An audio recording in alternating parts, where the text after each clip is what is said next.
بسم الله الرحمن الرحيم. يا أيها النبي إذا طلقتم النساء فطلقوهن لعدتهن وأحصوا العدة واتقوا الله ربكم لا تخرجوهن من بيوتهن ولا يخرجن إلا أن يأتين بفاحشة مبينة وتلك حدود الله ومن يتعد حدود الله فقد ظلم نفسه لا تدري لعل الله يحدث بعد ذلك أمرا.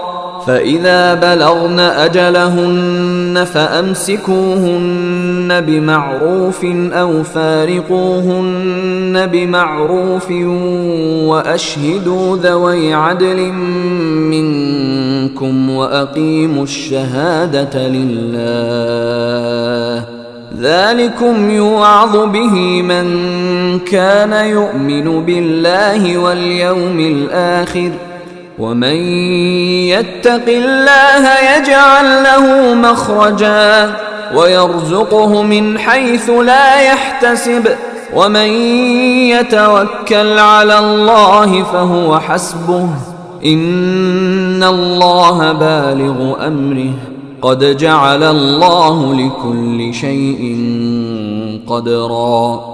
واللائي يئسن من المحيض من نسائكم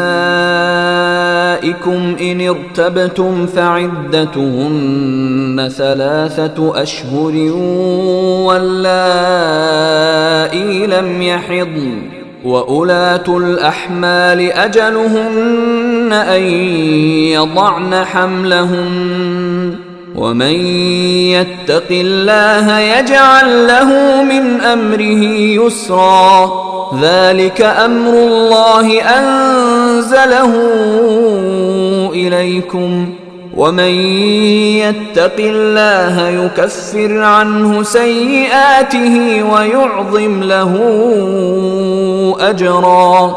أسكنوهن من حيث سكنتم من وجدكم ولا تضاروهن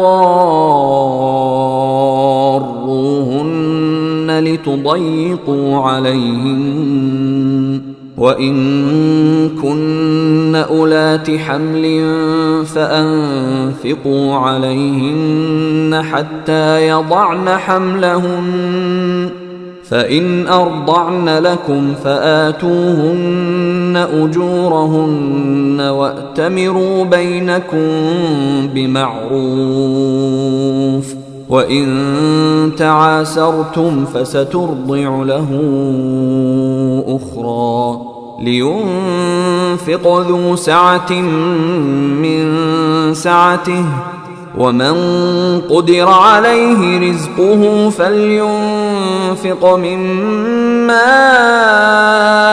آتاه الله لا يكلف الله نفسا إلا ما آتاها سيجعل الله بعد عسر يسرا.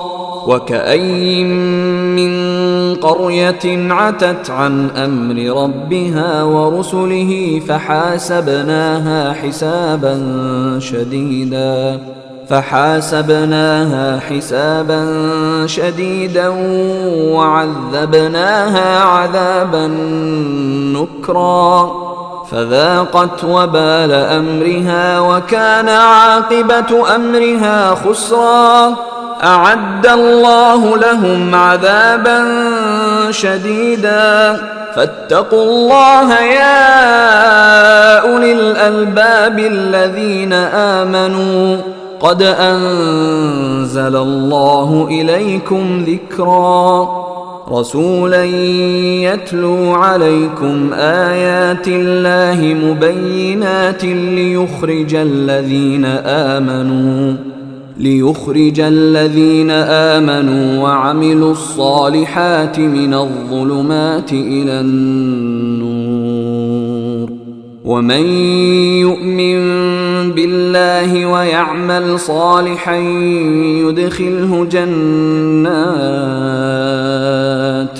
يدخله جنات تجري من تحتها الأنهار خالدين فيها أبدا قد أحسن الله له رزقا.